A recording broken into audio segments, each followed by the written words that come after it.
Good morning, good afternoon, and good evening, and welcome back to the channel. Today I want to talk about S.H.I.E.L.D. Architects of Forever. Now, where do I start with this? This is written by Jonathan Hickman, and Hickman was a writer that I've not had too much experience with until just kind of really 4, maybe 5 years ago. I think the first thing I started reading of his was maybe that Black Monday Murders. And it got me thinking, like, this is, I think this was the start of me realising that comics and pop culture can be put into real life events, and it can be twisted in a way that makes it phenomenal. For anyone that's been with me in this channel for a while, you know that mix of like historical events with pop culture, if it's done really well, I think can just be a phenomenal thing. I think it's so incredibly entertaining, but like I said, it has to be done really well. Now, I've not actually yet finished Black Monday Murders. I think I'm still in like 4 or 5 issues into that, like an 8-issue series. So I will have to go back and reread that, to be honest. Manhattan Project, I read volume 1. I've got volume 2 down there that is ready for me to read. And then S.H.I.E.L.D., I thought was another like one-off book, but it's not.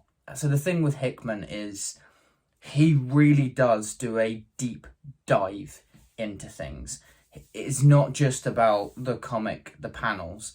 He will give you essays to read as well. I think if I remember right, in Black Monday Murders, I think there's like evidence case files for you to read. With the Manhattan Projects, I think there was I think there was scientific projects that were written by like Einstein and everyone involved in the Manhattan Projects. And then we come to Architects of Forever? I've even forgotten what the name. Yeah, Architects of Forever. It's a strange one. So it's majority set in the 1950s, but it does jump around all over the place. Because I think you've got, was it Sun Tzu in there, you've got Nostradamus, you've got Da Vinci, you've got all of these iconic people throughout history. Newton is in there as well.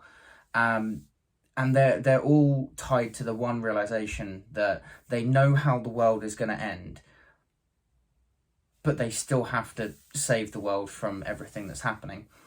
And there's the one person in the 1950s that seems to be a potential descendant of someone interesting. I'm not going to spoil who, and he is potentially the key to either causing the end of the world or solving the crisis of the end of the world. But Hickman is one of those ones where his writing can be rather confusing all the way up until the very end, where it's finally tied in together. And I was hoping that reading S.H.I.E.L.D., I got 5 issues into it, and I thought, okay, I can sort of understand what's going on. Everything's dotted around, and I was right, read 6th issue. Still not much, and it's to be continued in the next volume. So I will have to get myself the next volume at some point. But it kind of ends in a sort of an all-out war. But it's really interesting the way that he crafts the story from Da Vinci, Newton, Nostradamus, Sun Tzu, all of these people within S.H.I.E.L.D. themselves, saying that like, they kind of set up S.H.I.E.L.D. because they are the thing, like they're the sort of the future thinkers. They know what's going to happen and how to combat everything. But there is still that one thing. They all know how the world's going to end. And it's just, it's such a well-written book, despite being confusing. It's very engaging, but with a lot of Hickman stuff, you really do have to be in the right frame of mind. It's not something that you can pick up when you're really tired at the end of the day and just think, oh, I want some casual reading before bed. This is something that you really, really do have to engage with. And even then, like I said, I'm finding myself just still slightly baffled by the situation. And I'm really hoping that the next volume kind of clarifies it up a little bit. But it really did make me think about Hickman as a writer, that he does he does do the pop culture, real historical events just in an incredible way. And I will say that I'm